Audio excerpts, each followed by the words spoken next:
Ciao ragazzi, è giornata importante, prima vittoria di Enea con il team ufficiale, per cui è una giornata veramente importante, una giornata storica. Sono veramente contento per lui perché dopo un anno pieno di difficoltà è riuscito a dimostrare il suo valore anche con i colori rossi. Anche Pecco ha fatto una gara fantastica, ma direi che tutte le nostre moto si sono comportate meravigliosamente su questa pista e per questo voglio ringraziare veramente tutti i ragazzi che lavorano a casa e che permettono poi ai nostri piloti di essere così veloci in pista. Grazie a tutti e un abbraccio forte.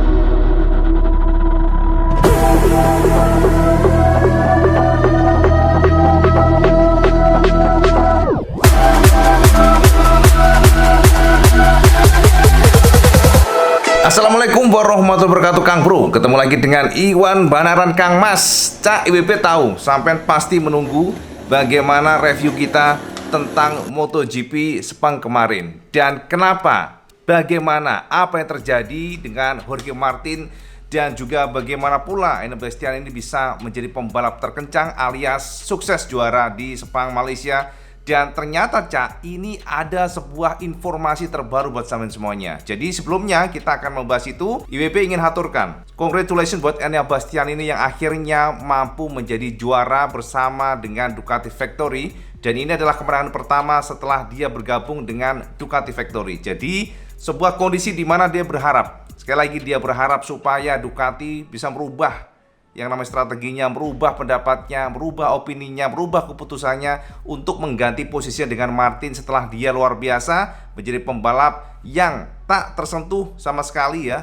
Dari awal sampai akhir mungkin sedikit ada duel dengan Luca Marini dan juga Pecco, akan tetapi pada akhirnya bisa kita pastikan bahwa Enea Bastian ini luar biasa kemarin. Dan juga selamat buat Alex Marquez yang sangat konsisten kita perhatikan Cak. Dari kemarin dia sprint race berhasil menjadi juara dan kemarin menjadi pembalap terkencang kedua alias bisa finish di posisi kedua. Ini adalah performa yang luar biasa. Dan juga Alex mengatakan ya, sebenarnya Alex memberikan penegasan bahwa dia agak menyesal Cak, karena dia nggak attacking dari awal. Dan dia mengatakan bahwa dia sedikit terlambat sehingga pada akhirnya dia kehabisan waktu untuk mencoba mengejar Enea Bastian ini. Karena memang Cak, manajemen dari ban sangatlah krusial dan itu digarisbawahi oleh para pembalap semuanya. Dan tahu nggak sampean, kunci kemenangan para pembalap kemarin itu adalah ban dan ban. Juga kepada Pecco Bagnaia yang luar biasa sekali lagi. Pecco berhasil memanage semuanya.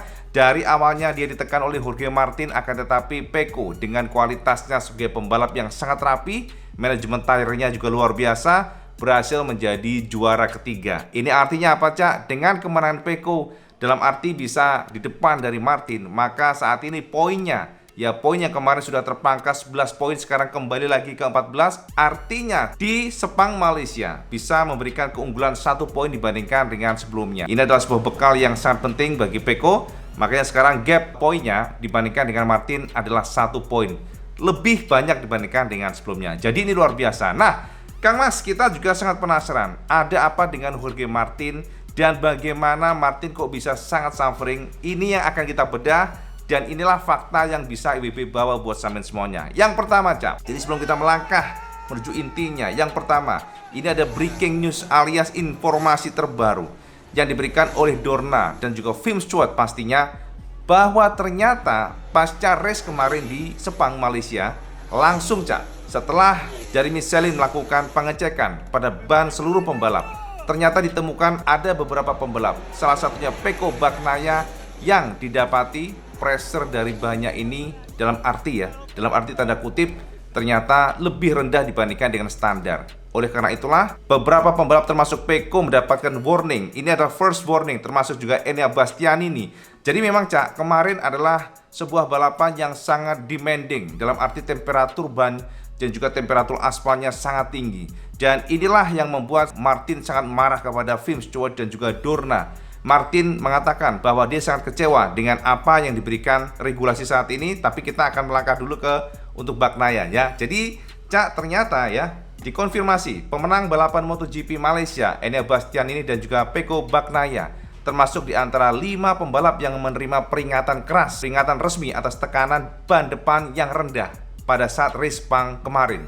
Jadi total ada 5 pembalap saat itu, Cak, saat kemarin maksudnya ya, yang melanggar aturan untuk tekanan bannya. Yang pertama adalah Bastianini, kedua Pecco Bagnaia, kemudian Luca Marini, dan Alvaro Bautista serta Iker Lecuona. Jadi ada 5 pembalap. Makanya jangan heran kemarin sepertinya rendahnya tekanan ban para pembalap yang kena warning kemarin untuk mengakali suhu Sepang yang memang menggila, Cak. By the way, untuk first warning tersebut memang tidak ada hukuman yang akan dijatuhkan. Namun hal ini berarti jika mereka kembali melanggar tekanan ban minimum di 2 putaran tersisa, mereka akan menerima penalti mundur 3 detik ke belakang, lalu 6 detik untuk pelanggaran ketiga dan 12 detik ke belakang untuk pelanggaran keempat. Bagnaia saat ini memegang kendali ya, keunggulan 14 poin dibandingkan dengan Martin, Cak, yang finish di urutan keempat, yang memang nampak frustasi. Jadi sejauh ini baru Alex Spargaro satu-satunya pembalap yang sudah menerima penalti mundur karena pelanggaran tekanan ban warning sudah 2 kali, Cak, di Buriram kemarin. Diperkirakan beberapa pembalap dan tim mengambil keputusan taktis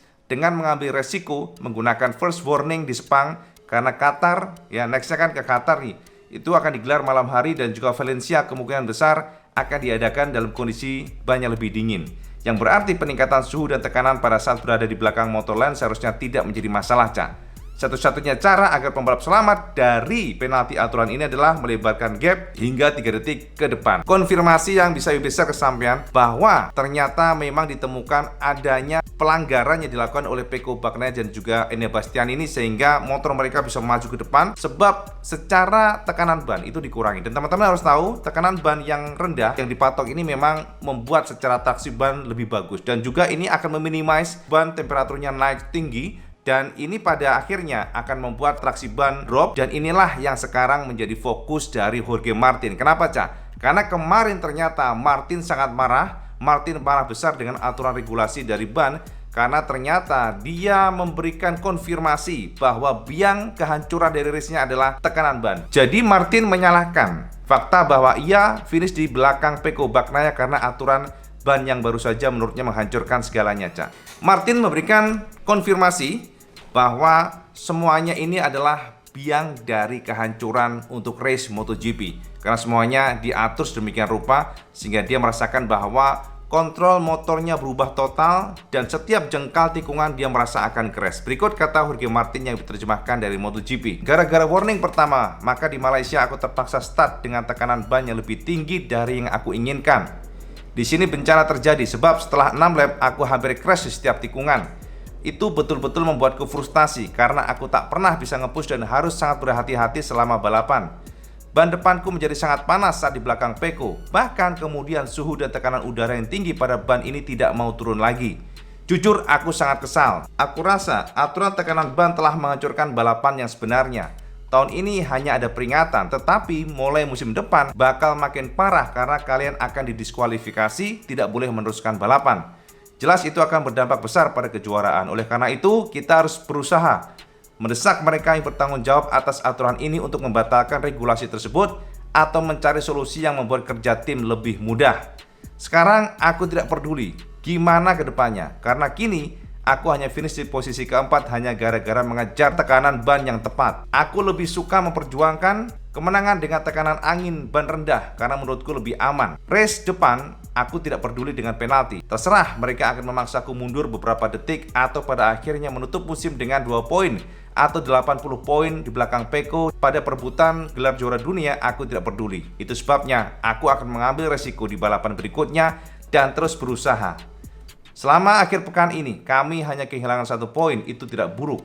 Aku yakin bakal cepat di balapan berikutnya. Kami semua berdekatan, itulah sebabnya kedua belah pihak masih bisa menang ataupun kehilangan banyak poin. Yes, itu, Cak. Jadi konfirmasi dari Jorge Martin itu yang menjadi pertanyaan sampean semuanya terjawab akhirnya, Cak. Kenapa tiba-tiba kita lihat bahwa kondisi motor Martin seperti drop and drop, dan Martin tidak seperti biasanya, itu seperti kayak kehilangan taringnya, Cak. Dan ternyata memang konfirmasi di Martin gara-gara dia kena first warning dari Buriram kemarin, maka tekanan bannya ditinggiin ya agar tidak drop dari batasnya. Dan ini membuat secara feeling motornya berubah total, Cak. Motor susah dibuat belok ya, yang pertama, jadi dia merasa all the time seperti mau jatuh. Yang kedua adalah dari feelingnya berubah, termasuk titik breakingnya berubah karena kan tekanan ban tinggi. Dan celakanya, Cak, ban ini tidak mau turun. Jadi walaupun pembalap di depannya sudah pergi, sudah jauh, tekanan ban di bagian depannya ini tetap tinggi. Dan ini membuat akhirnya Martin lebih memilih untuk cari aman. Jadi dia nggak nge-push karena daripada crash maka dia akan kehilangan semuanya. Dan ini memang konyol, Cak, ya. Kita perhatikan di sini. Sementara untuk strategi dari Pecco dan juga pasukan Ducati lainnya, Enea, mereka tidak peduli karena mereka belum mendapatkan warning, sehingga di Sepang kemarin ternyata tekanan bannya itu direndahkan. Jadi kempes lah bahasanya, dikempesin dari standar yang dipatok, dan mereka sudah paham mereka akan kena warning lah, tapi ini kan warning dulu, tidak langsung penalti. Makanya mereka lakukan dan mereka paham pada suhu yang sangat ekstrim di Sepang Malaysia, yang dimana temperatur dari ban ya, temperatur angin dalam ban pasti akan cepat naik, dan ini akan membuat feeling berubah total, membuat pengereman susah, motor akan susah dibelokkan. Mereka pun memasang tekanan bannya lebih rendah dibandingkan dengan beberapa pembalap lainnya. Makanya ada 5 tadi pembalap yang kena warning. Ini sudah disadari mereka, ini sudah disengaja oleh mereka, karena mereka tahu ke depan pasti aman. Sebab kita tahu kan, ke depan kan di Valencia, yang mana suhunya dingin ya di Eropa, dan juga di Qatar ini kan akan digelar di malam hari. Jadi lebih aman bagi ban, dan sepertinya itu sudah dipersiapkan oleh tim dari factory Ducati. Nah, inilah kenapa sekarang, Cak, Martin bertekad, Cak. Dari konfirmasi dia, aku nggak peduli pokoknya. Ke depan, mau aku kalah, mau aku menang, mau aku dilempar ke belakang oleh Tim Stewart, yang penting aku akan menyeting motor tekanan udara sesuai dengan keinginanku. Itu kata Martin ya. Karena dia sangat kecewa. Dia merasa bahwa saat ini regulasi dan peraturan ini sangat konyol dan super konyol. Dan memang, Cak, kalau kita bahas mengenai kekonyolan, kita harus akui bahwa sekarang ini banyak sekali aturan yang membuat para pembalap kecewa. Termasuk Fabio Quartararo, saya tahu Fabio menyatakan kekecewaannya luar biasa kepada Tim Stewart. Karena kenapa? Dia mendapatkan penalti harus membayar 1.000 euro, Cak. Gara-garanya Fabio Quartararo sambil jalan masuk ke pit, belum berhenti gitu ya, dia mencoba untuk nyopot dari helmnya. Jadi tali helmnya dicopot sehingga dia mendapatkan penalti. Ini setara dengan 16 juta, 16 jutanya 16,7 jutaan. Dan inilah yang saat ini dikritisi oleh Fabio Quartararo. Karena kenapa? Fabio sangat kesal, dan Fabio akhirnya menuding Tim Stewart ini nggak kerja. Karena kenapa? Dari dulu dia bilang, dari dulu saya itu dari dulu ya seperti ini. Itu kebiasaanku dari dulu, bahwa aku memang setiap mau masuk ke pit ya, pada saat kondisi motor masih jalan ya berusaha dia nyopot untuk talinya. Nah, ini perkataan atau pernyataan dari Fabio yang memberikan konfirmasi bahwa dia sangat kesal dengan Tim Stewart. Berikut kata Fabio. Para Tim Stewart tidak melakukan tugasnya. Aku rasa mereka memberi hukuman dengan menutup mata dan memilih pembalap yang tidak mereka sukai. Itulah kenapa aku kesal. Informasi saja, aku sudah melakukannya, yakni melepaskan tali helmku berkali-kali, bertahun-tahun melakukannya selama karirku, dan baru kemarin mereka menjatuhkan denda. Terus selama ini mereka kemana? Jadi menurutku mereka tidak melakukan tugasnya dengan baik. Itu kata Fabio. Dan memang, Cak, ini ada kontroversi ya atas keputusan dari Tim Stewart. Memang gini, Cak, ada aturan yang memberikan konfirmasi bahwa para pembalap tidak diperbolehkan atau harus wajib ya, maksudnya wajib menggunakan racing suit dengan benar, proper. Ini memang ada dalam aturan. Akan tetapi ini baru pertama terjadi, apalagi Fabio sudah bertahun-tahun melakukan itu, dan ternyata baru kemarin ya dia didenda 16 jutaan. Dan inilah yang menjadi dasar akhirnya ya ada kritikan yang cukup kuat kepada para Tim Stewart. Michael Leverty memberikan semacam pernyataan bahwa ini ada aturannya memang, tapi kenapa harus langsung didenda? Ini berikut kata Michael Leverty. Ada aturan yang mengatakan pembalap harus mengenakan semua peralatan keselamatan di pit lane dan trek langsung. Tapi hukuman denda ini menurutku memang terlalu keras. Seperti yang Fabio katakan, dia sudah melakukannya selama bertahun-tahun, jadi cukup aneh. Memang tindakan ini Fabio muncul di media sosial, dan sepertinya para petugas FIM melihat postingan tersebut dari seorang jurnalis di pedok, dan akhirnya denda tersebut diberikan. Aku sendiri tidak setuju dengan itu. Fabio tahu apa yang dia lakukan, tapi aturan tetaplah aturan. Itu adalah informasi atau semacam kritikan dari Michael Leverty, salah satu jurnalis dari TNT, dan ternyata juga dikonfirmasi oleh Sylvain Gontoli. Sama tahu kan, dia adalah test rider mantan ya dari Suzuki X-Star. Dan dia memberikan kritikan pula kepada Tim Stewart. yang mana seharusnya untuk pertama kali seperti ini bisalah dikasih semacam ya peringatan, dalam arti bukan langsung didenda atau dipenalti. Berikut kata Sylvain Gontoli. Ini bisa saja hanya sebuah peringatan, tapi sebenarnya mereka bisa saja berkata, jangan lakukan itu. Ini bukan contoh yang baik, kami tidak ingin melihat ini lagi dan jika kamu melakukannya, maka kami akan memberikan penalti. Jadi menurutku mereka tidak perlu langsung memberikan penalti atau denda seperti itu. Yes, itu konfirmasi dari Sylvain Gontoli. Kalau kita lihat dari balapan kemarin, maka bisa kita pastikan bahwa MotoGP sekarang memang ribet, Cak. Banyak sekali aturan, banyak sekali regulasi yang membuat ya tontonan ini makin nggak akan mengasihkan. Karena kenapa? Sekarang sama bayangin aja, tekanan udara diatur. Pada tekanan udara atau tekanan angin ya pada ban ini selalu dipengaruhi oleh beberapa variabel. Contohnya adalah temperatur dari aspalnya, suhu dari sirkuitnya, dan walaupun sudah dipatok, taruhlah nih ya ditaruh di 1,88 bar, akan tetapi bisa saja karena kondisi di mana para pembalap pada saat di belakang pembalap lainnya biasanya akan sangat cepat kenaikan dari temperatur bannya. Makanya tidak disarankan para pembalap MotoGP terlalu lama di belakang pembalap lainnya, Cak. Itu akan dihindari. Soalnya kenapa? Itu temperatur naik dan handling ataupun reaksi motor pada saat dibuat rebah ataupun belok akan berubah total. Dan yang terjadi pada Martin kemarin adalah mengikuti yang disarankan oleh Michelin dan pada akhirnya balapannya hancur. Balapannya morat-marit, dia tidak punya feeling, motornya berkali-kali seperti akan crash dan motornya pun dibuat braking tidak bisa berhenti. Jadi dia ngerasa braking point-nya, titik brakingnya berubah, Cak. Jadi dia nggak bisa late brake. Dan inilah kenapa Simon bisa lihat kemarin Martin berubah total. Sementara di depan Enea mereka menyeting posisi dari tekanan bannya itu lebih rendah dari yang disarankan. Jadi memang beda banget ya hasilnya ternyata. Apapun itu, Cak, ini adalah first warning. Sama-sama Martin kena warning pertama, kemudian juga Pecco Bagnaia kena warning pertama. Dan tentu saja ke depan akan menarik sekali. Dua-duanya sudah memegang kendali, dua-duanya sudah memegang modal. Modalnya sudah kena warning, tapi Martin sudah memberikan konfirmasi dia nggak peduli akan penalti. Yang jelas dia akan memasang tekanan angin bannya sesuai dengan keinginan.